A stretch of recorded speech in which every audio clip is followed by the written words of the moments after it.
আহুতি দেব রক্তের, প্রাণের বদলে নেব প্রাণ। পাতাল থেকে জাগিয়ে তুলব তাকে।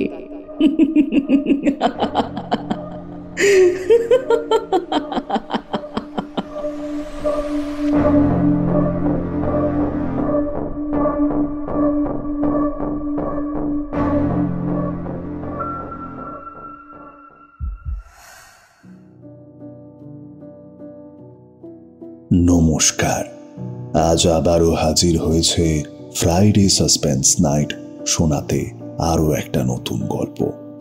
আমাদের আজকের উপস্থাপনা তারাদাস বন্দ্যোপাধ্যায়ের অমর সৃষ্টি তারানাথ তান্ত্রিকের একটি ফ্যানফিকশন। প্রখ্যাত লেখক একাগ্নি বাগচির লেখা তারানাথ তান্ত্রিক ও কাল করালির প্রকোপ। তবে গল্প শুরু করার আগে যারা নতুন আমাদের এই চ্যানেলে, তাদের কাছে একটি আন্তরিক অনুরোধ। আমাদের গল্পগুলো যদি আপনাদের ভালো লেগে থাকে, আমাদের চ্যানেলটিকে সাবস্ক্রাইব করবেন এবং পাশের বেল আইকনটি প্রেস করে দেবেন, যাতে প্রতি শুক্রবার নতুন গল্পের নোটিফিকেশন আপনাদের কাছে তাড়াতাড়ি পৌঁছে যায়। চলুন তাহলে শুরু করা যাক আজকের গল্প তারানাথ তান্ত্রিক ও কাল করালির প্রকোপ।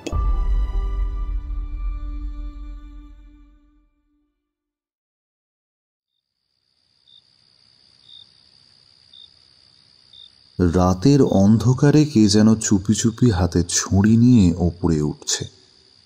তার গায়ে চাদর জড়ানো, মুখটা ঠিক দেখা যাচ্ছে না। কোত্থেকে যেন একটা বিড়াল ডেকে উঠল রাতের নিশুতি ভঙ্গ করতে। সে ডাক শুনে যেন তার পাটা থেমে গেল। মনে হলো যেন বিড়ালটা বলতে চাইছে, করোনা করোনা, অমন করোনা তুমি। নদীর জলের শব্দ ভেসে আসছে। মাতলা নদীটাও যেন অশনি সংকেতের জানান দিচ্ছে। তবু বুক ভরা নিঃশ্বাস নিয়ে এই পোয়াতি অবস্থাতেও মনে জোর এনে সে উঠে গেল সিঁড়ি দিয়ে। সামনেই ঘরটা খোলা, বারান্দায় জ্যোৎস্না এসে পড়েছে। আপাতত কোনো লেঠেল পাহারা দিচ্ছে না, আর দেখা যাচ্ছে দরজাটা সামান্য ফাঁকা। সে স্বস্তির নিঃশ্বাস ছাড়ল। সে ঠিকই আশা করেছিল যে দরজা খোলা থাকবে।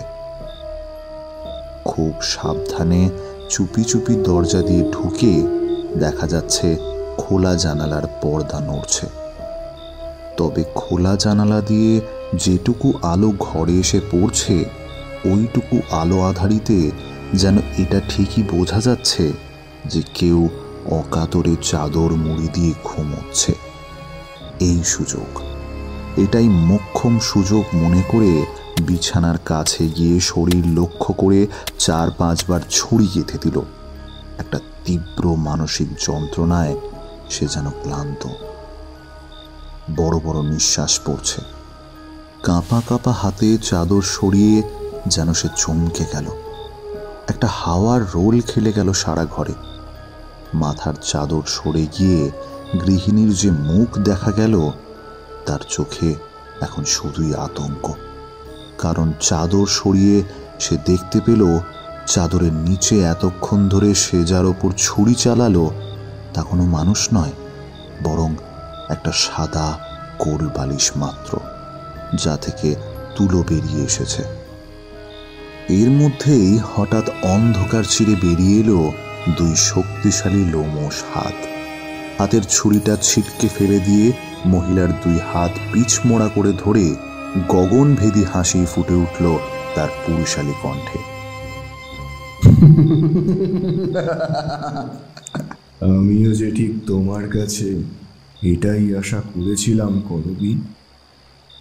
তা তোমার পায়েল কোথায়, যা দিয়ে রিন রিন করে শব্দ হতো? মারতে আসলে শব্দ হবে বলে খুলে এসেছে বুঝি?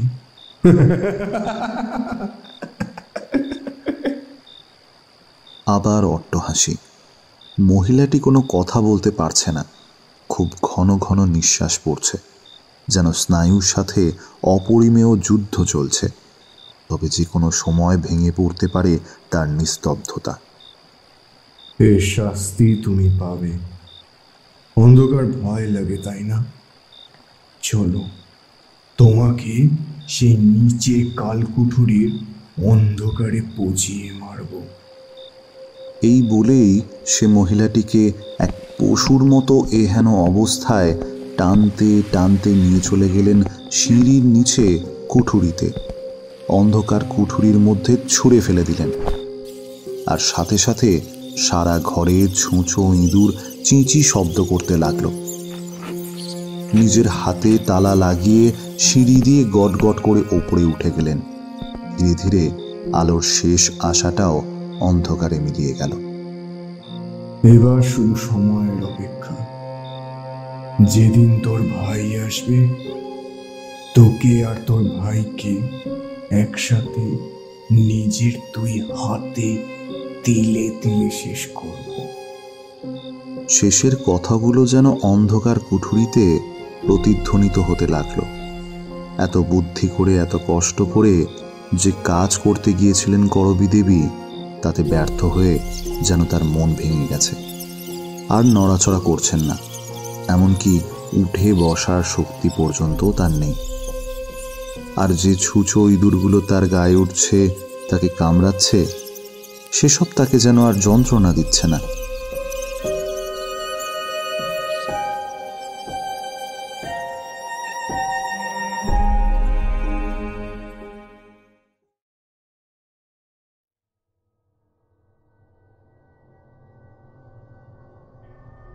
বেশ খানিকটা সময় পার হয়ে যাওয়ার পর ধীরে ধীরে উঠে বসলেন তিনি।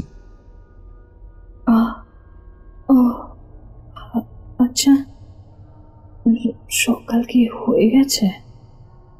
যদিও বা হয়, তাহলেও তো জানা যাবে না। বাবা এমন করে এই কুঠুরি বানিয়েছিলেন যাতে এখানে কখনো সূর্যের আলো এসে না পৌঁছায়। মনে হচ্ছিল যেন ভদ্রমহিলা বিলাপ করছেন, কিন্তু কি মনে হতে তিনি আবার উঠে দাঁড়ালেন। এই জমিদার বাড়িতে 3টে কালকুঠুরি আছে, তার মধ্যে একটাতে তো সেই গুপ্ত সুড়ঙ্গ আছে না, যা বাবা নিজে পালানোর জন্য বানিয়েছিলেন, যা সুরে মাতলা নদীর ঘাটে খোলে। এটাই সেটা না তো? যদি তাই হয় তবে। এবার সোজা এগিয়ে গেলেন, আর সাথে সাথেই মাথায় এক ভয়ঙ্কর আঘাত পেলেন। প্রায় সাথে সাথেই মূর্ছা গেলেন তিনি। এরপর আবার যখন তার জ্ঞান ফিরল, বিলাপ করতে লাগলেন।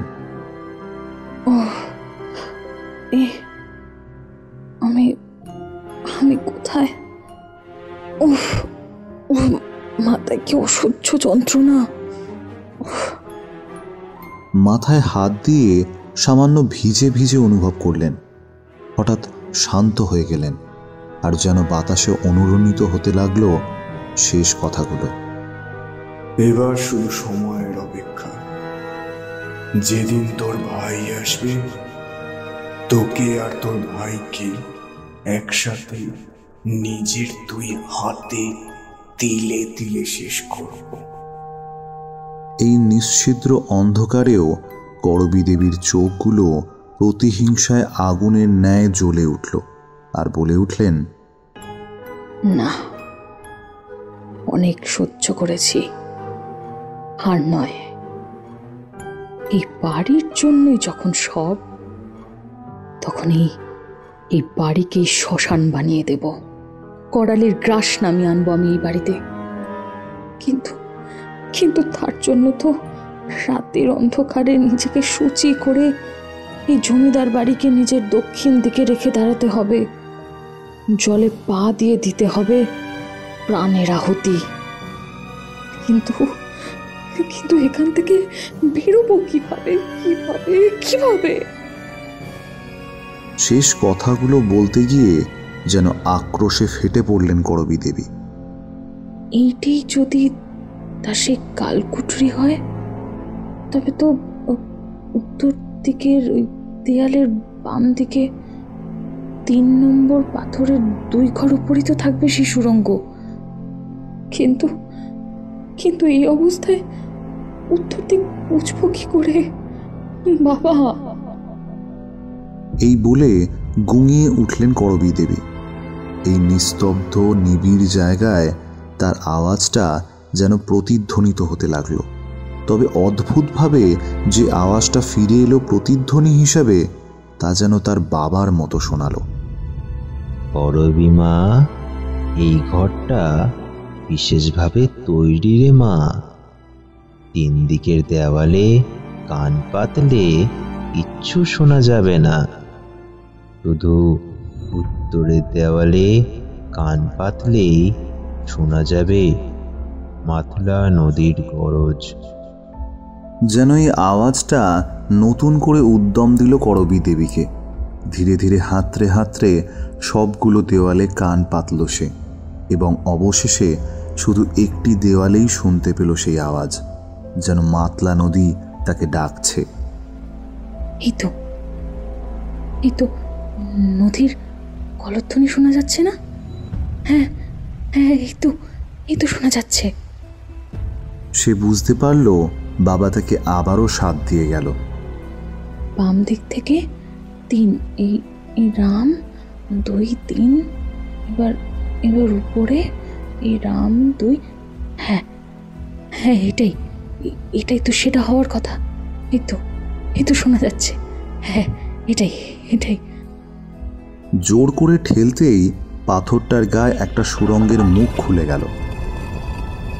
শান্ত হয়ে যাওয়া ইঁদুর ছুঁচোর দল আবার কোলাহল শুরু করল। পাথরের আওয়াজ বেশ ভালোই জোরে হয়েছে। হয়তো যাকে তিনি মারতে গেছিলেন তিনিও শুনে ফেলেছেন সেই আওয়াজ। তাড়াতাড়ি যেতে হবে, আর দেরি করা যাবে না। অন্ধকারের ভিতরে হামাগুড়ি দিয়ে এগিয়ে যেতে লাগলেন। ছুঁচো, ইঁদুর, বাজে বিদঘুটে দুর্গন্ধ, অন্ধকারকে উপেক্ষা করে অন্ধের মতো এগিয়ে চলেছেন, যেন কিছুই দেখতে পাচ্ছেন না তিনি। সামনে আবঝা নীলচে চাঁদের আলো দেখা যাচ্ছে। যেতে যেতে ধপ করে পড়ে গেলেন নিচে একটা কাঁটার ঝোপে। অসহ্য যন্ত্রণায় মুখ দিয়ে চিৎকার বেরিয়ে এলো তার। কিন্তু চোখ মেলে তিনি যখন বাইরে দেখলেন, মনে হলো এখনো সময় আছে, হয়তো রাত্রের শেষ প্রহর। আর এই যে সেই মাতলা নদী। নিজেকে সামলে নিয়ে মনে মনে বললেন, না, আমাকে পারতে হবে, আমাকে পারতেই হবে। এই বলে কাঁটার ঝোপ থেকে উঠে দাঁড়ালেন। উঠে দাঁড়াতে গিয়ে কাঁটার খোঁচায় সমস্ত শরীর যেন রক্তাক্ত ক্ষতবিক্ষত হয়ে গেল। সারা শরীরে কাঁটা ফুটে আছে, মাথায় অসহ্য যন্ত্রণা। কিন্তু তাকে দেখে মনে হচ্ছে তাকে পারতেই হবে, এই চিন্তাই যেন তাকে চালিয়ে নিয়ে যাচ্ছে। কোনো রকমে ঘাট থেকে নেমে গেলেন নদীতে। প্রথমে স্নান সেরে নিজেকে শুচি করলেন। দেখতে পেলেন সারা জমিদার বাড়িতে আলো জ্বলছে। হয়তো এতক্ষণে সবাই জেনে গেছে আর তাকে খোঁজাও শুরু করে দিয়েছে।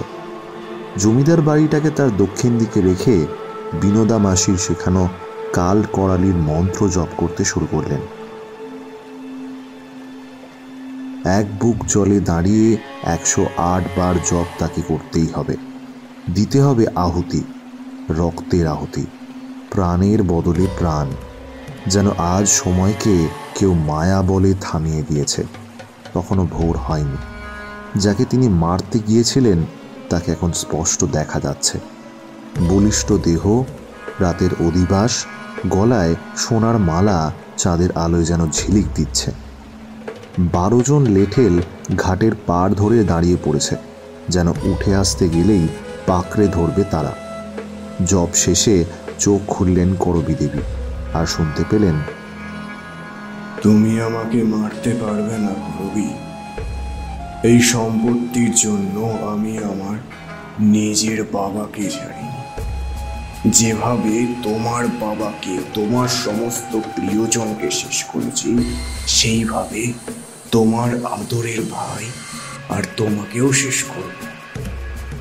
ভয় পেও না, একবারে না, তিলে তিলে।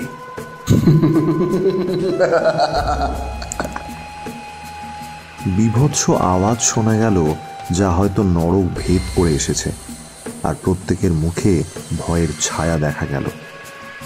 করবী দেবী তখনও বিড়বিড় করে কি এক মন্ত্র আওড়ে যাচ্ছেন। তার মুখে তখন এক বাঁকা হাসি। চাঁদের ওই জ্যোৎস্নাতে যেন তাকে কি বিভৎস লাগছিল বলে বোঝানো যাবে না। কপালের একদিকে ফুলে আছে, তা দিয়ে রক্ত ঝরে পড়ছে। মুখের এক পাশ দিয়ে রক্তের ধারা, গলায় হাতে কাটা ছেঁড়া ফাটা। শরীরের বিভিন্ন স্থানে ফোঁটা ফোঁটা রক্তের বিন্দু দেখা যাচ্ছে। তার আশেপাশের নদীর জলের রংটা কেমন যেন গাঢ় কালো হয়ে আছে। শোন পাষণ্ড, আমি আর তোর অর্ধাঙ্গিনী নই। আমি আমি করবীও নই।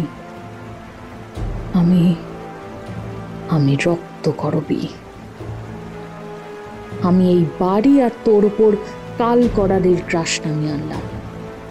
ঝাড়ে বংশে শেষ হয়ে যাবি তোরা। এই বাড়ি তোদের গিলে খাবে।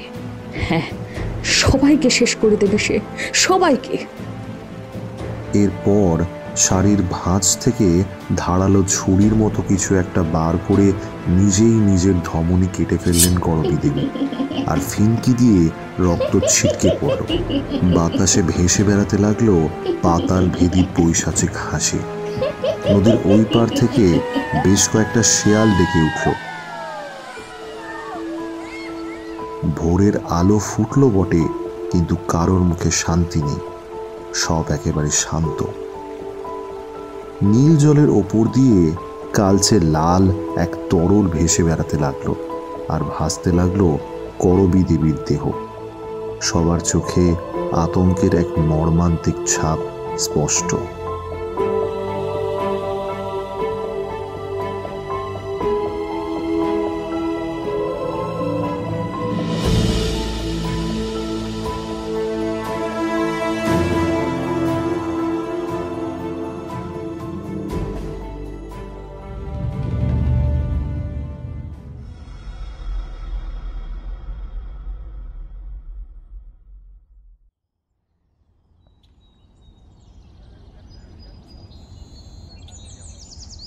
এক মিনিট, তার মানে তুমি জানলে কি করে? এটা তো আমি স্বপ্নে দেখেছি। আজ রাতে, তাই তো? হ্যাঁ, তার মানে তুমি আর আমি একদিনে একসাথে এক স্বপ্ন দেখেছি। কিন্তু কিভাবে সম্ভব? দাঁড়াও, একটু ভেবে দেখি। প্রথমে তো আমি ভেবেছিলাম তারানাথের গল্প শুনে শুনে আমার অবচেতন মনে ওইসব ঢুকে গেছে, তাই ওসব স্বপ্ন দেখেছি। কিন্তু দুজনে একসাথে এক স্বপ্ন আমরা কিভাবে দেখতে পারি? বুঝেছি। যদি ভেবে দেখো, আমরা তো স্বপ্ন মাঝে মাঝেই দেখি, কিন্তু সময়ের সাথে সাথে ঘুম ভেঙে ওঠার পরপরই আমরা তা ভুলে যাই। এত নিখুঁতভাবে কখনো কোনো স্বপ্ন মনে থাকতে পারে না। কি বলছো? তবে যাওয়া যাক। সত্যি, আজ রাতে আমি ওই স্বপ্ন দেখেছি। আর শুধু যে দেখেছি তাই নয়, ঘুম ভেঙে ধর্মর করে উঠেও বসেছি, যেন প্রাণটা শুকিয়ে গিয়েছিল। পাশের ঘটি থেকে জল খেতে গিয়ে লক্ষ্য করলাম হাতটা কাঁপছে, যেন ঘটনাগুলো আমার কাছে তখনও অত্যন্ত জীবন্ত।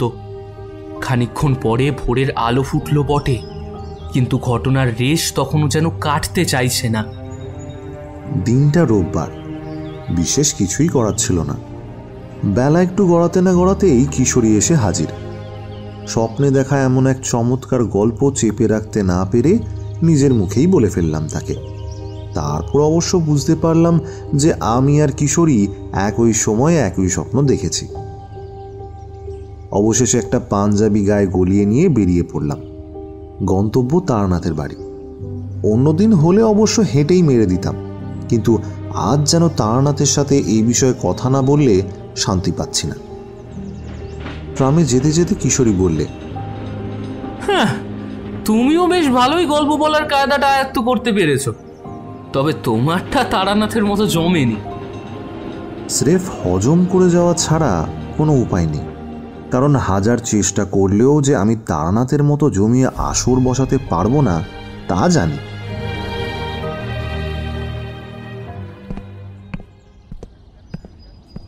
অবশেষে তারানাথের বাড়ি পৌঁছালাম। দুবার কড়া নাড়তেই চারিমা এসে আমাদের দরজা খুলে দিল। আমাদের বসতে বলে সে তার বাবাকে ডাক দিল। কিছুক্ষণ পর চারি আমাদের চা দিয়ে গেল, আর তার পেছন পেছন ঘরে ঢুকলো তারানাথ। বেশ তৈরি হয়ে এসেছে, যেন কোথাও এখনই বেরোবে। আমি বললাম, কি ঠাকুর মশাই, কোথাও যাচ্ছেন নাকি? তা একটু যেতে হবে বই কি, আজ তো আবার রোববার, তোমাদের তো সব অফিস ছুটি। তা চলো না, আমার সঙ্গে একটু বেরিয়ে আসবে না হয়। কথাটার মধ্যে কি ছিল জানি না, তবে আমরা কেউই না করতে পারলাম না। তাড়াতাড়ি চা শেষ করে বেরিয়ে পড়লাম। তারানাথ শুধু যাওয়ার আগে বললেন, সাবধানে থাকিস রে মা, আমি বিকেলের মধ্যেই ফিরে আসবো।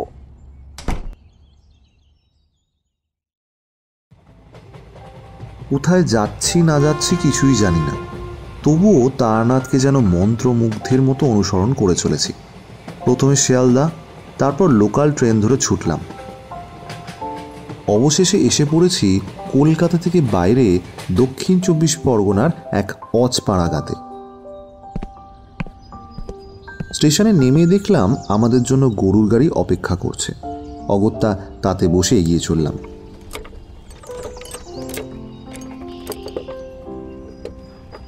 পরে তারানাথ কোনো কথা বলেনি, ওই টুকিটাকি ছাড়া। বেশ কিছুটা সময় কাটার পরে অবশেষে নিস্তব্ধতা ভেঙে সে বলল, চিন্তা করো না তোমরা, তোমাদের আজকের দিনটা মন্দ কাটবে না। কিশোরী আমার পেটে কুটুস করে চিমটি কেটে আস্তে করে বলল, আমরা আমাদের স্বপ্নের কথা জানাবো না ওনাকে? তা অবশ্যই জানাবো, কিন্তু এখন কি করে এটা বলি? বেশ কিছুক্ষণ চলার পর গরুর গাড়িটা যেখানে থামলো, নেমে আমি আর কিশোরী স্তম্ভিত।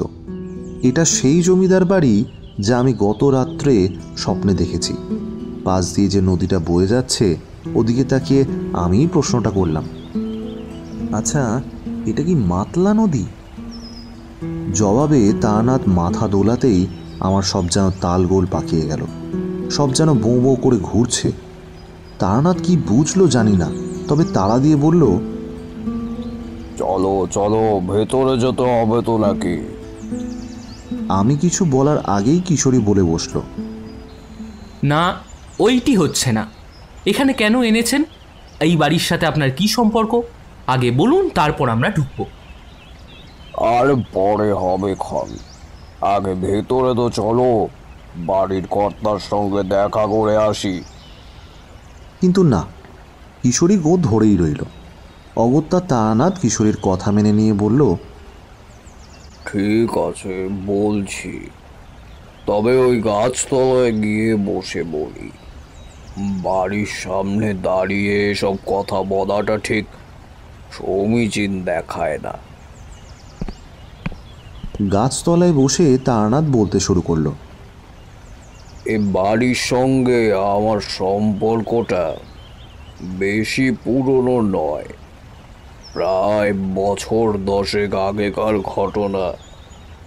তখন আমার বেশ পসার ছিল, সেসব কথা তো তোমাদের আগেই বলেছি। তা যা হোক, এক শরতের সকালে আমি অভ্যাস মতো এক মক্কেলের কুষ্টি বিচার করছি, আর আমার ঘরের সামনে সা করে ট্যাক্সি দাঁড় করিয়ে নামলেন এক ভদ্রলোক। দেখে বেশ বোঝাই যাচ্ছে বিলেত থেকে পড়াশোনা করে এসেছেন। হাবভাবের মধ্যে এক সাহেবী কায়দা। আমার কাছে এসে অবিশ্বাসের ভঙ্গিতেই এক দৃষ্টে তাকিয়ে আছেন।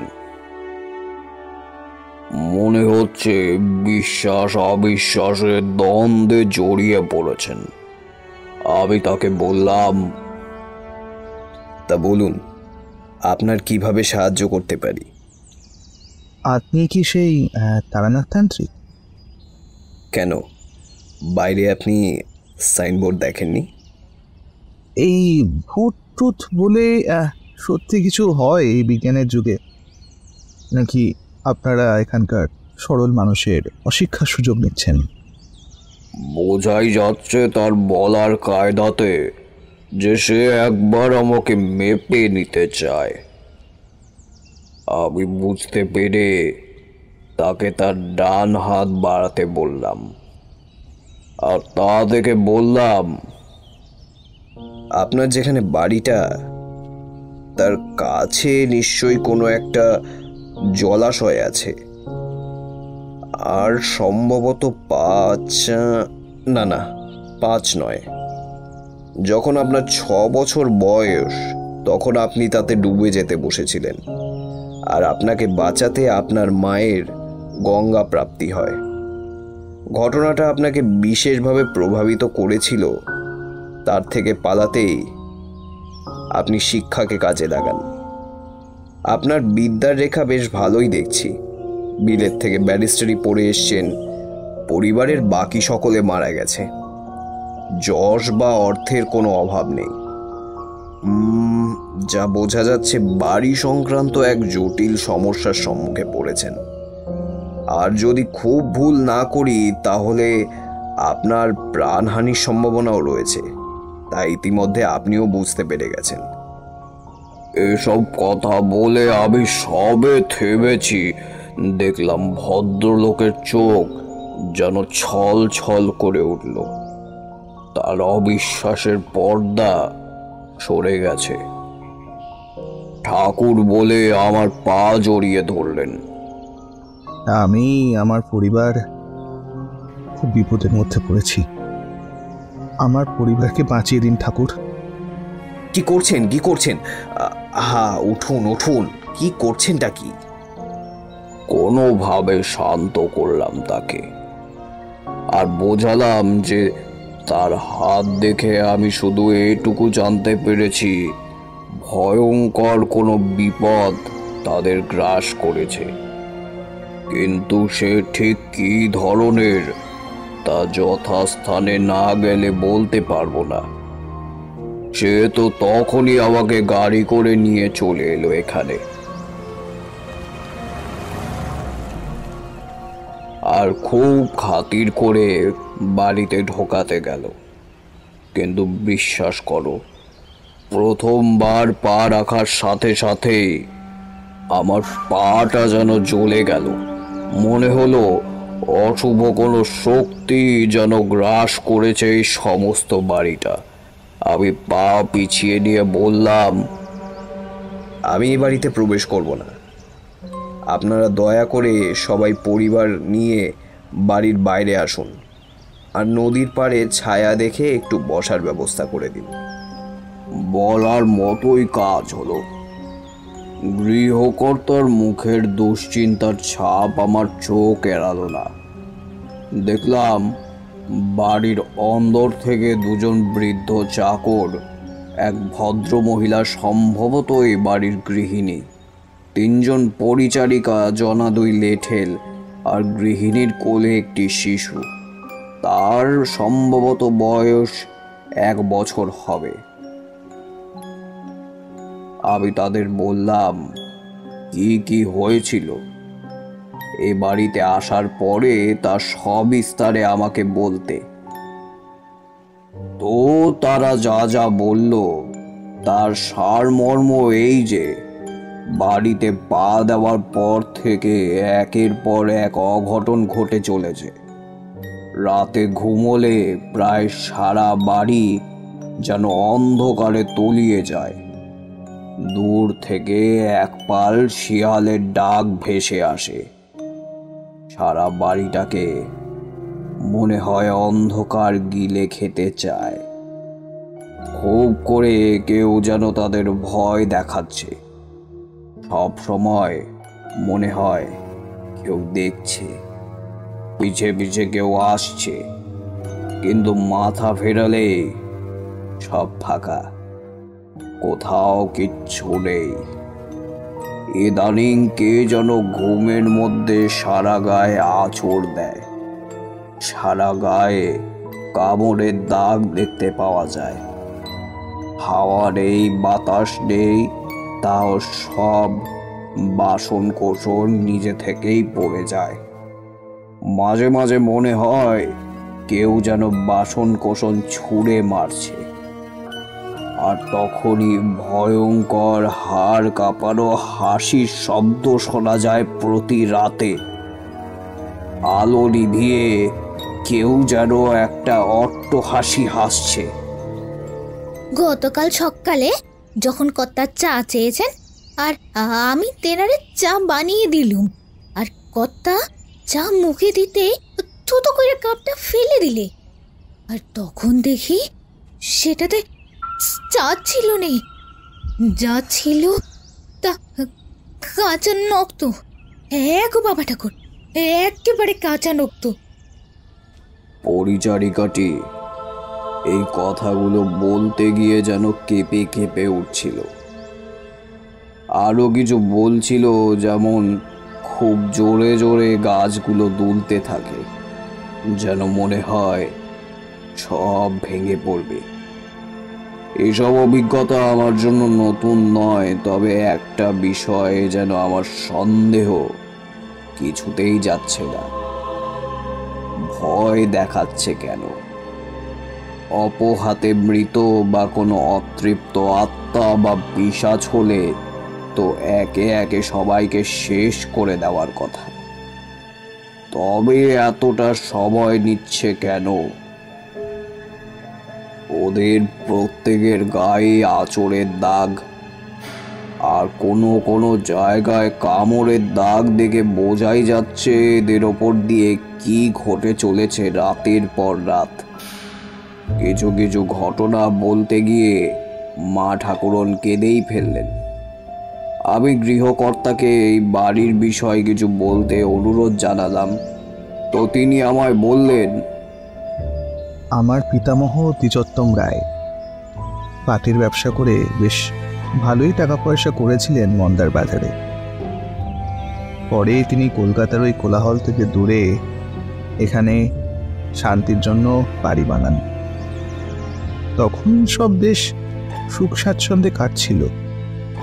সময় এগুলো বার্ধক্যজনিত কারণে তার গঙ্গাপ্রাপ্তির পর আমার পিতা মুনিশঙ্কর রায় এ বাড়ির কর্তা হয়। তার ছিল 2 সন্তান, আর আমি হলাম ছোট সন্তান। ছেলেবেলাটা বেশ ভালোই কাটছিল আমার, কিন্তু তারপর আপনি ঠিকই বলেছিলেন, আমার 6 বছর বয়সে আমি নদীতে স্নান করতে গিয়ে ডুবে যাবার মতো অবস্থা হয়। সে যাত্রায় মা নিজের প্রাণের বিনিময়ে আমার প্রাণ বাঁচান। তারপর থেকেই আমি এই বাড়ির প্রতি উদাসীন হয়ে পড়ি। কিন্তু আমার দিদি কখনো স্নেহের অভাব রাখেনি। আমার দিদি আমাকে মায়ের মতোই স্নেহ করত, আঁকলে রাখত। আমার দিদির নাম করবী রায়। আমি চমকে উঠে বললাম, করবী রায়? মনে পড়ে গেল গত রাত্রে যাকে দেখেছি তেনার নামও তো করবী ছিল। কিশোরী আমাকে একটা খোঁচা দেওয়াতে বুঝলাম গল্পের লয় আমি কেটে দিয়েছি। তারানাথ বিরক্তি ভরে আমার মুখের দিকে তাকিয়েছিল। মাফ করবেন, কিন্তু তারপর কি হলো? প্যাকেট থেকে একটা পাসিং শো ধরিয়ে তাতে একটা লম্বা সুকটান দিয়ে আবার শুরু করলো তারানাথ।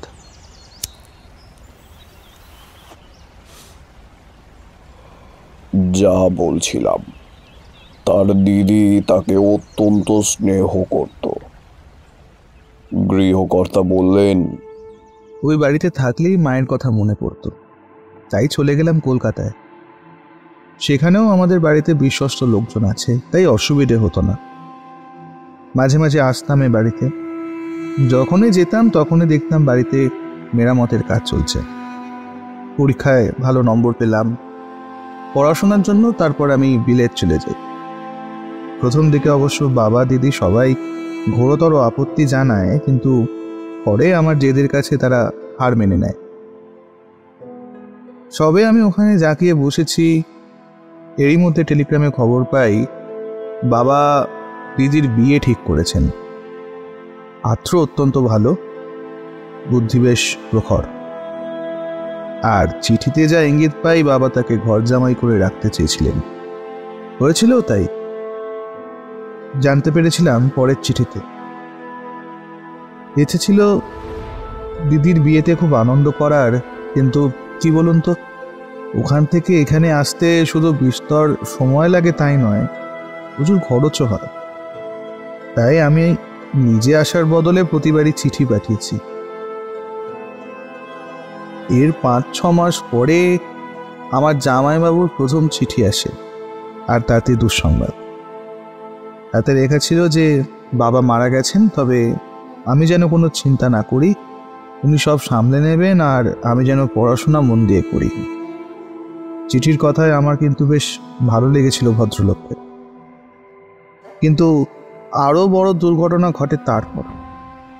পুলিশের তরফ থেকে টেলিগ্রাম আসে আমাদের বাড়িতে নাকি ডাকাত পড়েছিল। জামাইবাবু, তার বন্ধু আর বেশ কিছু পুরনো চাকর বাকরকে খুন করা হয়েছে। শুধু তাই নয়, দিদির কোনো খোঁজ পাওয়া যায়নি। আমি এমনিতে বেশ রক্তধাতর ছেলে, কিন্তু আর পারলাম না, ভেঙে পড়লাম আমি। আমার পরিবার বলতে আর কেউ রইল না। আমি যেন তখন সত্যি সত্যি অনাথ হয়ে গেলাম।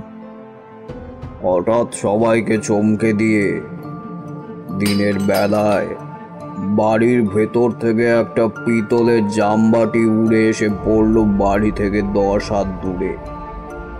ভয়ে আতঙ্কে সবাই চেঁচিয়ে উঠল। ওই দেখুন ঠাকুরমশাই, ওই ওই আবার শুরু হলো। একমাত্র বাচ্চাটা খিলখিল করে হেসে উঠল, আর হাওয়ায় কার দিকে তাকিয়ে যেন সে তার নিষ্পাপ হাত দুটো বাড়িয়ে দিল তার দিকে। মুখে কথা না বললেও বুঝিয়ে দিল, তোমার কোলে যাব। কিন্তু যেদিকে বাচ্চাটা দুটো হাত বাড়িয়ে রেখেছে, সেদিকে খালি চোখে মনে হবে কিছুই নেই, তবে আমি যেন কোনো এক অশরীরীর উপস্থিতি অনুভব করতে পারলাম। তোমরা তো জানোই, আবার গুরুদেবের দয়ায় অপ্রকৃত কোনো কিছু আমার সামনে ঘটলে আমি তা আগাম জানতে পেরে যাই। কিন্তু আমার কোনো ক্ষতির আশঙ্কা হলো না, বরং মনে হলো সে কিছু জানতে চায়। অতঃপর বাচ্চাটার হাবভাব দেখে আর আমার চোখ বলে বুঝলাম যে এসেছিল সে চলে গেছে। আমি সবাইকে নিয়ে সেই জায়গাটায় গেলাম যেখানে জামবাটিটা গিয়ে পড়েছিল। অদ্ভুত লাগলো সেখানে একটা জিনিস দেখে, যে সেই জায়গাটায় কোনো ঘাস নেই, যেখানে বাকি আর সমস্ত জায়গায় ঘাস, লতা পাতা, ঝোপঝাড়, আগাছায় ভর্তি। আমার মনে হলো জামবাটিটা ছুঁড়ে সে আমাকে কিছু জানাতে চায়, আমাকে সেখানে পাঠাতে চায়। তখন আমি বুঝলাম আমায় কি করতে হবে। তাই গৃহকর্তার উদ্দেশ্যে বললাম খুব শীঘ্রই যাতে গঙ্গার জল নিয়ে আসা হয়। আমি গেলাম নদীর শীতল জলের কোমল স্পর্শে নিজেকে শুচি করতে। নদীর জলে হাত পা মুখ ধুয়ে যেখানে জামবাটিটা এসে পড়েছে, তার থেকে সামান্য দূরে গঙ্গা জল ছিটিয়ে বসে আমি বীজ মন্ত্র জপ করতে শুরু করলাম। আর বাড়ির লোকেদের উদ্দেশ্যে জানিয়ে দিলাম কেউ যাতে আমাকে বিরক্ত না করে। আমি ধ্যানে বিভোর হয়ে অচেতন জগতে চলে গেলাম, আর সব ঘটনাগুলো আমার সামনে দিয়ে একের পর এক ঘটতে লাগলো।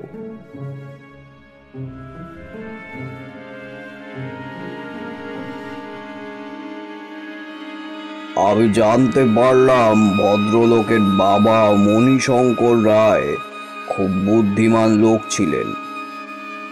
একে তো এমন অজপাড়াগা, কখন কি হয়, ডাকাত আসতে পারে, ব্রিটিশদের অত্যাচার তো চলছেই, তাই খুব বুদ্ধি করে কিছু বিশ্বস্ত লোকেদের নিয়ে তিনি সুড়ঙ্গ করালেন। আর তিনি ছাড়া এই সুড়ঙ্গের কথা জানতেন আরো দুজন। একজন হলো তার স্ত্রী এবং অন্যজন তার কন্যা করবী দেবী। এত নিখুঁত কারিগরিতে বানানো যে এক কারাগারের উত্তর দিকের দেয়ালের বাম দিক থেকে 3 নম্বর আর নিচ থেকে 2 নম্বরের পাথর ঠেলা মারলেই বাকি পাথরগুলো সরে গিয়ে সুড়ঙ্গ খুলে যায়, যাতে অনায়াসে এক প্রাপ্তবয়স্ক মানুষ হামাগুড়ি দিয়ে বেরিয়ে যেতে পারে। গৃহকর্তা সত্যিই বলেছেন। তার দিদি করবী দেবী তাকে সত্যিই খুব স্নেহ করত। ক্রমেই সে বিদেশে চলে যায় আর বাড়ির ওপর অন্ধকার ঘনিয়ে আসে। ভদ্রলোকের খাজাঞ্চির ছেলে কিঙ্কর সামন্তের রূপে, পড়াশোনা জানা ছেলে। তার পিতা তাকে মণিশঙ্কর বাবুর কাছে নিয়ে আসে কাজের আশায়। চৌকস বুদ্ধি আর বাহুবলে সে কর্তার মন জয় করে ফেলে। এদিকে করবী দেবীর বয়স হচ্ছে দেখে ভদ্রলোক করবী আর কিঙ্কর সামন্তের হাত দুয়ে দুয়ে 4 করতে চাইলেন। তিনি তার সামন্ত মশাইকে এ কথা বললে তিনি শুরুতে মেনে নেন, কিন্তু ঘর জামাই হওয়ার প্রস্তাব শুনে রেগে যান এবং পরদিনই চাকরি ছেড়ে দেওয়ার কথা বলেন। জমিদার মশাই কি করবেন ভাবছেন, এত বিশ্বস্ত লোক, কিন্তু পরদিন তিনি আর এলেন না। এলো তার ছেলে। সে এসে জানায় তার বাবা নাকি তাকে মাপ চাইতে পাঠিয়েছেন, কারণ তিনি গত রাত্রেই স্বপ্ন দেখেছেন যে তিনি এক মস্ত অন্যায় করে ফেলেছেন।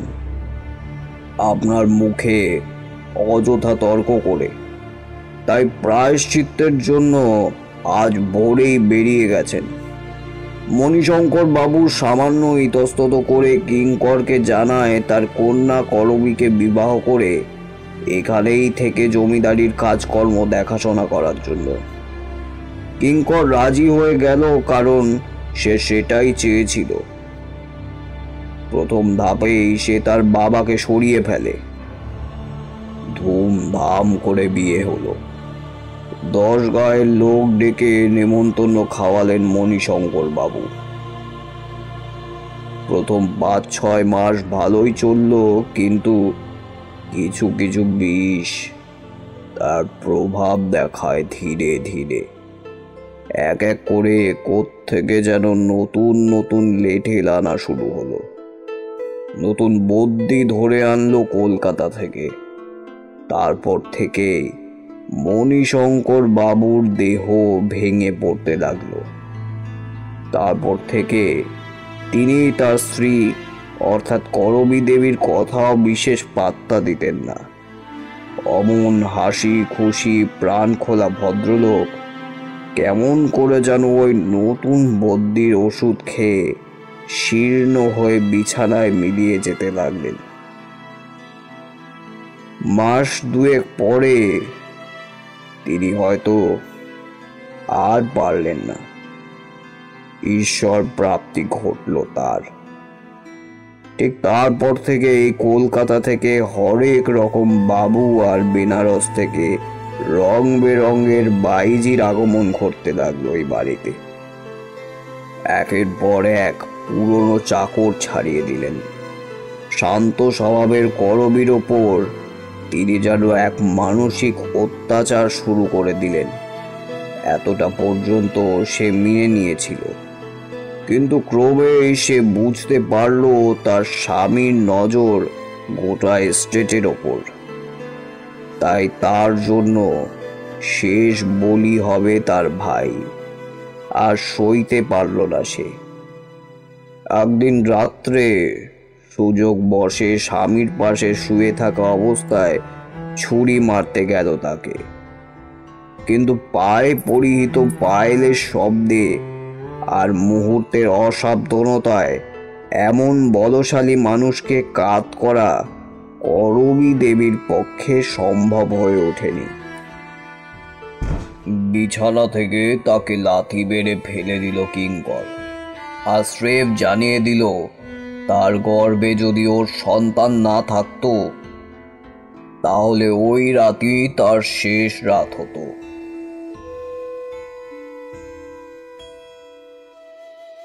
এরপর থেকে করবীর ঠাঁই হয়েছিল বাড়ির পেছনের দিকের এক পুরনো চাকরানি বিনোদার ঘরে। তার এই বিনোদা মাসি তাকে অনেক যত্ন করে তাকে মানুষ করেছে। সে তার মায়ের মতোই তাকে স্নেহ করত, আগলে রাখত। মুখ দিয়ে করবী কিছু বলার আগেই সাথে সাথে তিনি তা প্রস্তুত করে দিতেন। কিঙ্কর ক্ষমতা পেয়ে সবার আগেই তাকে বাড়ি থেকে তাড়িয়েছিল। সে বিদায় বেলায় তার করবী মায়ের ওপর বিপদ ঘনিয়ে আসছে বুঝে নিজের বংশের বহু পুরনো এক নিম্ন মাপের কালো জাদু তাকে শিখিয়ে দিয়ে গেছিল।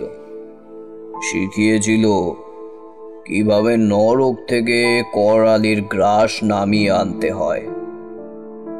কলকাতা থেকে প্রায় রোজই বাবুরা আসতো, আর মোট সব বসতো এই জমিদার বাড়িতে। নিজের বন্ধুদের কথায় একদিন কিঙ্কর তার স্ত্রীর আচরণ পর্যবেক্ষণের জন্য বলে, আজ বাড়িতে রাত্রে জলসা বসবে না, কারণ কলকাতা থেকে আজ রাত্রে তার কোনো বন্ধু আসতে পারবে না। তাই সে লিটলদেরকেও ছুটি দিয়েছে আজ রাতের জন্য। সে জানতে চেয়েছিল এরকম এক সুবর্ণ সুযোগ পেয়ে কি করবে করবী।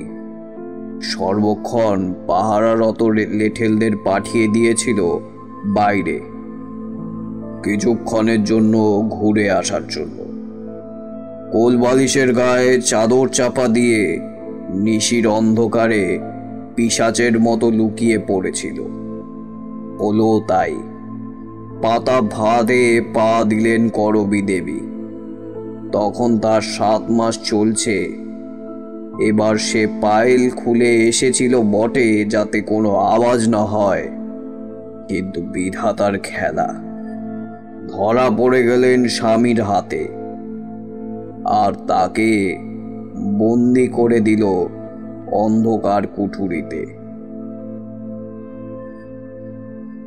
কিন্তু খুব বুদ্ধির সাথে সেই রাত্রে গোপন কুঠুরি দিয়ে বেরিয়ে পড়ল, আর এই মাতলা নদীতে গলা অবধি জলে দাঁড়িয়ে নিজের রক্তের আহুতি আর জীবনের বিনিময় বাড়ির ওপর নামিয়ে আনলো করালির গ্রাস। পাতাল বেদি অট্টহাসি বাড়ির ওপর দিয়ে এমন ভাবে ভেসে বেড়ালো যেন এক নর পিশাচ। পশু পাখিরা যেমন পরিবেশ প্রাকৃতিক বিপর্যয়ের কথা আগাম জানতে পেরে যায়, তেমনি হয়তো আগাম জানতে পারে অপ্রাকৃত নারকীয় বিভৎসকতার আগাম বিপর্যয়ের কথা। দিনের আলো থাকতে থাকতেই ওই বাড়ি থেকে পোষা বিড়াল, কুকুর, এমনকি ইঁদুর ছুঁচোরাও সব পালিয়ে গেল। বাড়ির ওপর দিয়ে গোটা দিনে কোনো একটা পাখি অবধি গেল না। ভয় কাটাতে কিঙ্কর দিনের শুরুতেই মাদক দ্রব্য সেবন করা শুরু করে দেয়, আর পাহারাদার লেঠেলরা গঞ্জিকাতে। প্রত্যেকেরই মন বলছে আজ কিছু একটা খুব খারাপ হতে চলেছে। তারা চলে যেতেও চেয়েছে, কিন্তু কিঙ্করকে কেউ মুখের ওপর কিছু বলতে পারেনি। দিনটা তবুও সাহসের ওপর ভর করে কোনো রকমে চলে গেল। কলকাতা থেকে তার সমস্ত বন্ধুদের ডেকে পাঠালো কিঙ্কর, কিন্তু বিকেল হতে না হতেই সবার গা ছমছম করতে লাগলো। সেদিন জমিদার বাড়িতে আসা কিঙ্করের বন্ধু বান্ধবরা আসর বসানোর চেষ্টা করলো বটে, কিন্তু আজ যেন অস্বস্তিকর গরম লাগছিল সবার। হাত পাখার হাওয়াতেও যেন হাওয়া লাগে না, কোথাও যেন পাতা নড়ছে না, চাপা একটা গুমোট ভাব চেপে বসে আছে বাড়িতে। কিন্তু তাদের বেশ মনে আছে, নদীর পাশে এই জমিদার বাড়িতে এর আগে কখনো হাওয়ার অভাব ঘটেনি। ঘড়িতে সন্ধ্যে 7টা, দেয়াল ঘড়ি জানান দিল তার।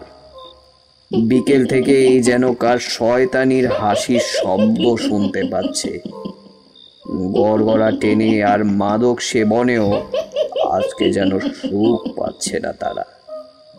তাদের মধ্যেই একজন বলে উঠল, আজ আর ভালো লাগছে না। বাড়ি যাই বলে সদরের দিকে পা দিয়েছে মাত্র তার সারা শরীর ছিন্ন ভিন্ন। যদি বাড়ির চৌহদ্দি পার করিস তো আর কেউ বেঁচে থাকবে না, কেউ না। মুহূর্তের মধ্যে সকলে স্তম্ভিত। কি হয়ে গেল কারো কোনো আন্দাজ নেই, শুধু বোঝা যাচ্ছে চারিদিকে রক্ত ছিটকে পড়েছে। মিনে করা সাদা আস্তিনের পাঞ্জাবিগুলো লাল রঙে রাঙিয়ে গেছে। আর্তনাদ শুরু হয়ে গেল, চারদিকে দাপাদাপি শুরু হয়ে গেল, যেন ঘরময় কেউ একটা তাণ্ডব করে বেড়াচ্ছে। সব জানলাগুলো একের পর এক ধপ ধপ করে বন্ধ হয়ে গেল। ঝাড় লণ্ঠনটা বিভৎসভাবে দুলতে শুরু করলো, সব শেষে দরজা অবধি বন্ধ হয়ে গেল। এক ভয়ঙ্কর পৈশাচিক হাসি যেন চারদিকে পৈশাচিকভাবে ছুটে বেড়ালো, যেন হাহাকার করতে লাগলো। সবাই দরজা খোলার আপ্রাণ চেষ্টা করলো বটে, কিন্তু কে যেন পেছন থেকে এসে ঘাড় মোটকে দিল, তো কারো পেট চিড়ে নাড়ি ভুঁড়ি বের করে দিল, তো কারোর ধর থেকে মুন্ডুটা আলাদা করে দিল, যেন কোনো এক অমানসিক পৈশাচিক খেলা চলছে চারদিকে। রক্ত ভেসে যাচ্ছে জমিদার বাড়িতে, বাতাসে রক্তের গন্ধে গাগুলো গুলিয়ে আসছে। বিভৎস নারকীয় ঘটনাগুলো একের পর এক ঘটতে লাগলো। কেউ অসহ্য যন্ত্রণায় কাতরাচ্ছে, তো কারো কাতরানি ধীরে ধীরে শান্ত হয়ে গেছে। আজ কারো মুক্তি নেই। এই নরকপুরী থেকে উন্মত্ত পৈশাচিক হাসি চারদিকে ভেসে বেড়াচ্ছে, যা এক এক করে সমস্ত লেঠেল চাকর বাকর বন্ধুদের শেষ করে দিল। এখন শুধু বাকি আছে কিংকর। এই হাসি কখনো কোনো মানুষের হতে পারে না, আর তার সাথে ভেসে বেড়াচ্ছে বাতাসে আরো একটা ঝনঝনে হাসির শব্দ। এটা চিনতে ভুল করেন কিংকর। এটা তো করবীর, কিন্তু এটা কিভাবে সম্ভব? গত রাতেই তো করবীর। আর ভাবতে পারলো না কিংকর। তার পিঠে কে যেন একটা হামলে পড়েছে, খুবলে খুবলে খাচ্ছে মাংস। যন্ত্রণায় জগৎটা আবছা হয়ে গেল কিংকরের। মস্ত এক চিৎকার মুখ দিয়ে বেরিয়ে সব শান্ত হয়ে গেল। শুধু ভেসে বেড়ালো এক পৈশাচিক হাসি।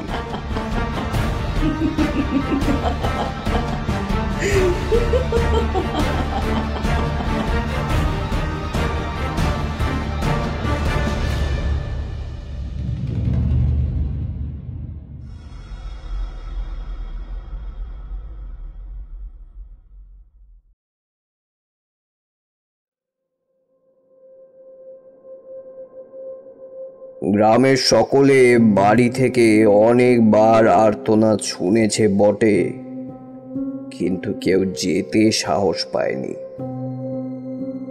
সকালে পুলিশের কাছে খবর দিয়ে আসে তারা। পুলিশ এসে যা দেখেছে তাতে তারাও স্তম্ভিত। এটা কি আদৌ কোনো মানুষের পক্ষে সম্ভব? এতটা নৃশংসতা! চারিদিকে গোটা বাড়িময় ছিন্ন ভিন্ন হয়ে পড়ে আছে সমস্ত দেহ, আর তা থেকে কে যেন মাংস খুবলে খুবলে খেয়েছে। শেষ পর্যন্ত অবশ্য পুলিশ গ্রামের কয়েকটা সাধারণ মানুষকে ঠেঙিয়ে তাদের মুখ থেকে জবানবন্দি নিয়েছে যে ওই রাতে ডাকাত পড়েছিল, আর তারাই সারা বাড়িতে হত্যা লীলা চালিয়েছে।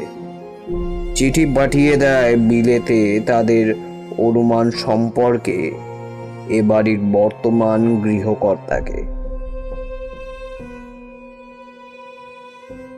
সমস্যাটা আবার শুরু হলো তার বছর কয়েক পর, কারণ মাঝের সময় গ্রামের কেউ সচরাচর ওই বাড়ির ধারে কাছে যেত না, আর সন্ধ্যার পর ওই বাড়ির কাছে যেই গেছে সেই বাড়ি থেকে পৈশাচিক হাসির শব্দ শুনেছে।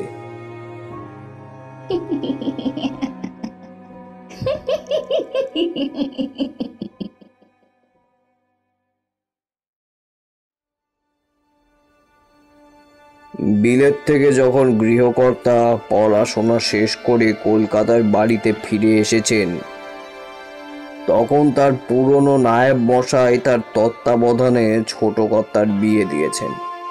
পাত্রী কলকাতার শিক্ষিত উচ্চ বংশের মেয়ে। বিয়ের বছর দেড়েক পর গৃহকর্ত্রী জানতে পারলেন যে শহরের কোলাহল থেকে দূরে শান্তিতে বসবাসের জন্য তাদের একটি পৈতৃক বাড়ি রয়েছে, আর সেখানেই তাদের ছোট মেয়েকে নিয়ে নিরিবিলিতে কিছুটা সময় কাটানোর বায়না ধরেন।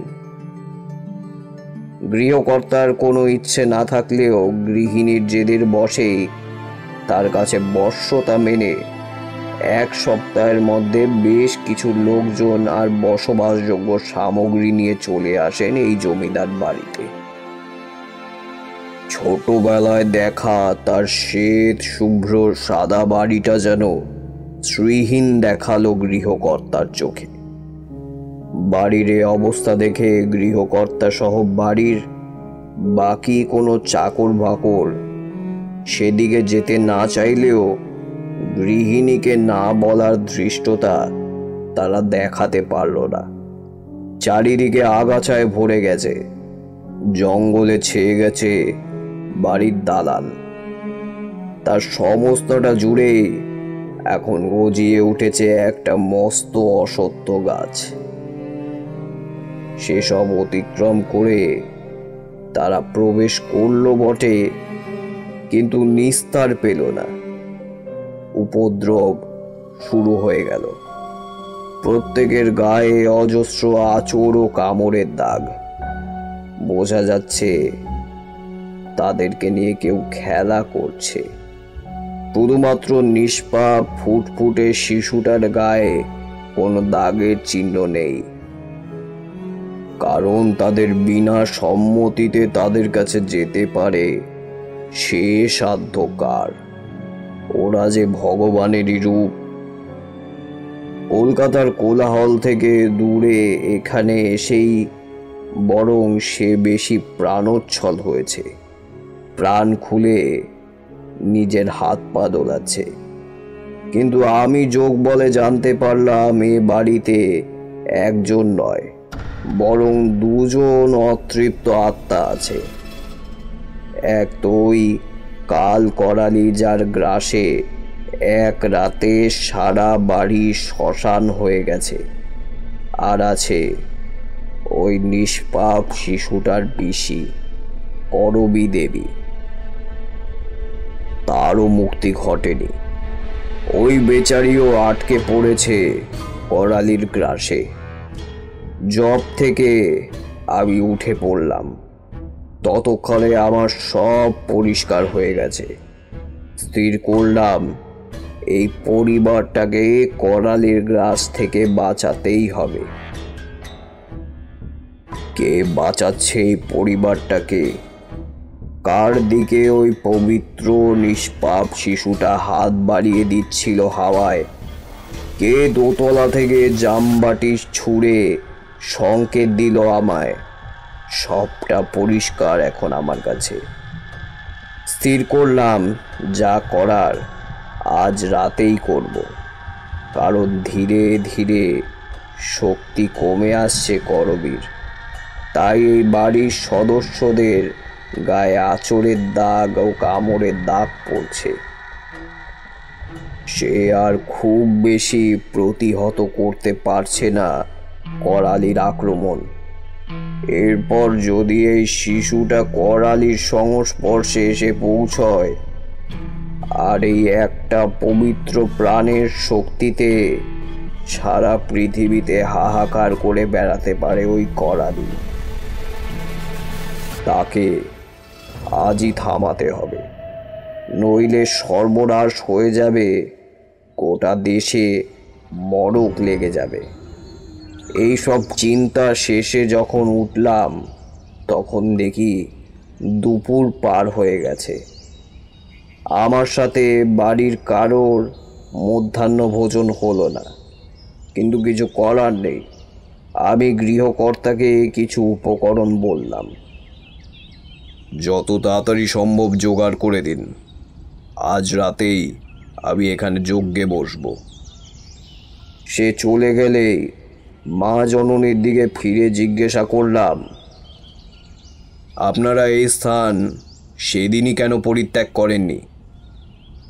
দেখলাম তিনি আঁতকে উঠেছেন, চোখে মুখে আতঙ্ক স্পষ্ট। ভেবেছিলাম প্রথম রাতের পরই চলে যাব, কিন্তু কিন্তু স্বপ্নে দেখলাম এক ভয়াবহ নারকীয় দৃশ্য। তা আপনাকে কি করে বোঝাবো জানি না। রক্ত, ছেঁড়া কাটা, নিচ তলাটা রক্তে ভেসে যাচ্ছে, চারিদিকে ছিন্ন ভিন্ন দেহের টুকরো। ভয়ঙ্কর হাসি দিয়ে খুব তৃপ্তি করে যেন বিশাল এক কালো ছায়া মাংস খাচ্ছে। তা দেখে গা গিনগিন করে, হাসি শুনে শরীর ঠান্ডা হয়ে যায়। সে আমাকে এক ভয়ঙ্কর হিস হিসে গলায় বলল,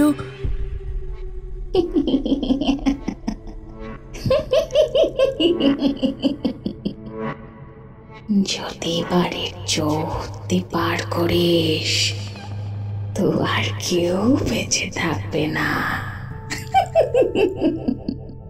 কেউ না।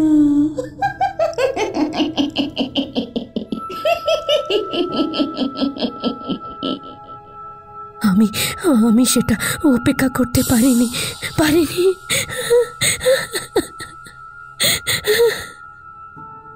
বলে কেঁদে ফেলেছিলেন গৃহকর্ত্রী। বুঝতে পারলাম খুব শক্তিশালী এক অশরীরীর সাথে মোকাবিলা করতে হয়।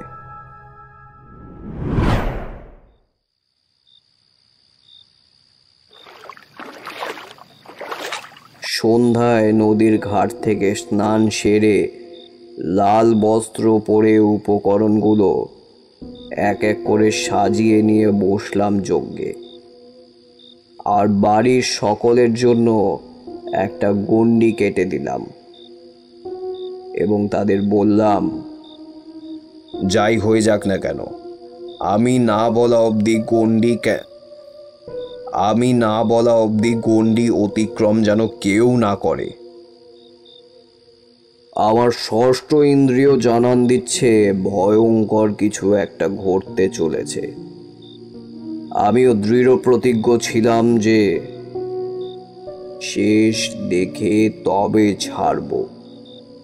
সারা আকাশ মেঘে ঢাকা, চাঁদ তারা কিছুরই বিন্দু বিসর্গ নেই।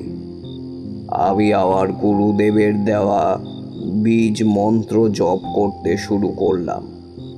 পিতলের যজ্ঞকুঞ্জ তৈরি করলাম এবং তাতে নির্দিষ্ট যন্ত্র এঁকে যন্ত্রের ওপর শাল ও বেলকাঠ সাজালাম। যজ্ঞ শুরু করতেই সেই পৈশাচিক হাসি শুরু হলো। চারদিক থেকে আকাশ কাঁপিয়ে এমন এক ঝড় উঠল যেন মনে হলো আমাকে উড়িয়ে দিতে চায়। যেন অশরীরীর আবির্ভাব ঘটে গেছে বুঝে শেয়াল কুকুরেরা একসাথে ডেকে উঠল, যেন তারাও আভাস পেয়ে গেছে মারাত্মক কিছুর একটা। বাড়ির মধ্যে থেকে হাতা, বাটি, খুন্তি, বাসন কোসন উড়ে আসতে লাগলো, কিন্তু অদ্ভুতভাবে এসব আমায় বা আমার যজ্ঞকুণ্ডের কাছে এসে পৌঁছানোর আগেই কে যেন থামিয়ে দিল। হাওয়ার আর এক রোল বয়ে গেল। ধুলোবালির এমন বীভৎস ঝড়ে যেন চোখ খোলাও দুষ্কর হয়ে দাঁড়ালো। আমি সেসব অগ্রাহ্য করে মন্ত্রোচ্চারণ চালিয়ে গেলাম। আর এক বিকট পৈশাচিক হাসির হাহাকার শুরু হলো যেন চারদিকে। যত জোরে মন্ত্রোচ্চারণ চলছে তত জোরেই যেন হাসির তীব্রতা বেড়ে চলেছে পাল্লা দিয়ে। মধ্যরাত প্রায় শেষ হয়ে এসছে। বুঝতে পারলাম আমার এবং গণ্ডির মধ্যে থাকা তার পরিবারের ওপর সব আঘাত যেন সে ক্রমশ সহ্য করে যাচ্ছে। অবশেষে রাতের শেষ প্রহরে যেন দুই শক্তি নিজেদের মধ্যে কি বীভৎস এক লড়াই চালিয়ে যাচ্ছে। আমি আমার মন্ত্রোচ্চারণ চালিয়ে গেলাম। মাঝে মাঝে কানে এক নারীর বীভৎস আর্তনাদ শুনতে পেলাম। বুঝছিলাম যে আমাকে বাঁচানোর জন্য করবীকে কতটা যন্ত্রণা সহ্য করতে হচ্ছে। যজ্ঞের শেষ আহুতি দেওয়ার সাথে সাথে আওয়াজটা চিরে পাতালের গভীরে যেন মিলিয়ে গেল। বুঝলাম এই ভয়ঙ্কর যুদ্ধে শেষ পর্যন্ত আমি জয়ী হয়েছি। একজনকে তার সঠিক স্থানে পাঠিয়ে দিয়েছি, এবার আরেকজনের পালা। তখন কানের কাছে কে যেন খুব ধীরে কণ্ঠে কাতরভাবে বলে গেল, অনেকদিন তো হয়ে গেল ঠাকুর, এবার আমায় মুক্তি দাও। বুঝলাম তিনি করবী দেবী। যজ্ঞ শেষে বাড়ির সকলকে গণ্ডি থেকে বের হতে বললাম। লক্ষ্য করলাম এতক্ষণে ঝড়, বৃষ্টি এবং পাতালভেদী পৈশাচিক হাসির হাহাকারে তারা রীতিমতো ভীত, চোখে মুখে আতঙ্ক। কারো কারো হাত পা তখনও কাঁপছে। তাদের জানালাম যে তাদের বিপদ শেষ, তারা এখন বিপদ মুক্ত। তবু আরও একটা ছোট্ট কাজ এখনো বাকি। যে নির্দিষ্ট জায়গাতে কোনো ঘাস নেই সেখানে আঙুল দেখিয়ে মাটি খোঁড়ার নির্দেশ দিলাম। আমার কথা মতো কোদাল বর্ষা দিয়ে মাটি খুঁড়তে লাগলো। বাচ্চা মেয়েটাকে লক্ষ্য করলাম মায়ের কোল থেকে যেন কার কোলে যাওয়ার জন্য খুব হাত পা ছড়াচ্ছে, খুব চেষ্টা করছে কার সাথে কথা বলার জন্য। বুঝলাম পিসির সাথে বেশ ভালোই জমেছে। সত্যি আজ আমার মনে হলো ভালোবাসাই সবচেয়ে বড় অস্ত্র। এর জন্য কেউ অপরকে মারতেও পারে, এর জন্য কেউ অপরের জীবন অবধি নিয়ে নিতে পারে। যদি আজ ওর পিসি সাহায্য না করত তবে কি এই নিশ্চিত মৃত্যু থেকে এদেরকে রক্ষা করতে পারতাম? এই বাড়ির কি কেউ বেঁচে থাকতো? সত্যি মেয়েরা মায়ের জাত। শুনতে পেলাম মাটি খুঁড়তে খুঁড়তে কিছু একটা পেয়েছে তারা। দেখলাম যা আশা করেছিলাম ঠিক তাই, অস্থিসার একটা কঙ্কাল। ওটাকে যত্ন সহকারে তুলে ওর সৎকারের ব্যবস্থা করলাম। গৃহকর্তাকে বললাম মুখাগ্নি করতে। হাজার হোক, এই ভাইকে বাঁচাতেই তো একদিন নিজের জীবন দিয়েছে সে। কিন্তু আশ্চর্য, বারংবারের চেষ্টাতেও চিতায় আগুন ধরে না, শুধু মশাল পুড়ে যাচ্ছে। প্রথমটায় বেশ অবাক হলেও পরে বুঝতে পারলাম গোটা বিষয়টা। তখনও দূরে হালকা হালকা শেয়ালের ডাক শোনা যাচ্ছে। বললাম, বুঝেছি, আপনার আমার মতো মানুষের ছোঁয়ায় ও কার জ্বলবে না, ওর লাগবে একটা নিষ্পাপ ছোঁয়া। আমি মা ঠাকুরনের কাছ থেকে অনুমতি নিয়ে মুখাগ্নির কাঠে শিশুর হাত ছুঁয়ে দিলাম। দাও দাও করে জ্বলে উঠল চিতা। ওই যে দূরে ভোরের আলো ফুটছে, সূর্যের রক্তিম আভা দেখা যাচ্ছে, তাতে ফুটে উঠল করবী দেবীর আবছা অবয়ব। আর ভাইয়ের দু চোখ দিয়ে জল গড়িয়ে পড়ল দিদির সেই অবয়ব দেখে। বাড়ির সকলে তখনও বিস্মিত। আরও দেখা গেল করবী দেবী তার ওই ছোট্ট ভাইয়ের মেয়েটাকে বুকে আগলে ধরতে চাইছেন। বাচ্চাটার মুখ দেখে স্নিগ্ধ এক হাসি ফুটে উঠল তার মুখে। তার দু চোখের কোণ দিয়ে জলের ধারা বেরিয়ে আসলো। এই জল দুঃখের না, বরং এই জল আনন্দের। শিশুটাকে যেন তার গোটা হাতের মুঠিতে তার পিসি একটা আঙুলে ধরে আছে। ধীরে ধীরে সূর্যের আলোয় বাতাসে মিলিয়ে গেল অবয়ব। বাচ্চাটা তার পিসিকে আর দেখতে পারবে না জেনে কাঁদতে শুরু করলো। এই দাঁড়ান দাঁড়ান, করবী দেহ পাওয়া গেল কোথায়? ওটা তো করবী দেবীর অস্থিই ছিল, তাই না? ঠিক ধরেছ, একদম ঠিক। ওটা করবীরই অস্থি সার। মাতলায় দেহটা ভেসে যেতে দেয়নি কিঙ্কর, লেঠেল দিয়ে তুলে আনিয়ে ওই জায়গায় পুঁতে দিয়েছিল। তাই তো ওইটুকু জায়গায় একটুও ঘাস জন্মায়নি। আর তোমরাও তো ঘটনাটার সাক্ষী। কি নিজের চোখে দেখোনি গত রাত্রে? মানে আপনি সব জানতেন, তাই এত জায়গা থাকতে আপনি আজ আমাদের এখানে এনেছেন। কিন্তু আপনি কি করে? কিশোরী কথাটা শুরু করেও শেষ করতে পারল না। ভাবলাম দুটো নাস্তিকের বিশ্বাসের গোড়া একটু নাড়িয়ে দিয়ে দেখি, কি বলো? আর দেরি করাটা ঠিক হবে না। এমনিতেই অনেকটা দেরি হয়ে গেছে। সেই ছোট শিশুটার আজ 11তম জন্মদিন। চলো, অন্দরে যেতে হবে। আমি আর কিশোরী তখনও একে অপরের মুখ চাওয়াচাই করতে লাগলাম। আমাদের বিশ্বাস অবিশ্বাসের গণ্ডিটা যেন কেমন দুলে উঠল।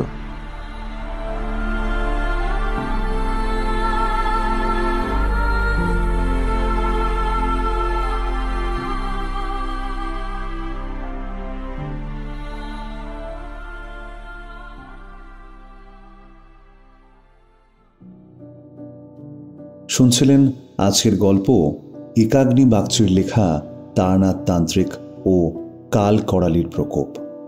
তারানাথ তান্ত্রিকের চরিত্রে অভিরূপ, কিশোরী শুভম, করবী দেবী ও কাল করালির চরিত্রে তৃষা, কিঙ্করের ভূমিকায় পুষ্পাক্ষ, মণিশঙ্কর দেবজিৎ, গৃহকর্তার চরিত্রে শুভম, গৃহকর্ত্রীর ভূমিকায় দেবলীনা, পরিচারিকা পম্পা, অশ্বিনী ও গল্পের সূত্রধর আমি স্বরূপ, শব্দগ্রহণ ও ধ্বনি পরিকল্পনায় দেবদত্ত, প্রচ্ছদ নির্মাণ ক্রিয়েটোম্যানিয়া, সমগ্র পরিচালনায় টিম ফ্রাইডে সাসপেন্স নাইট।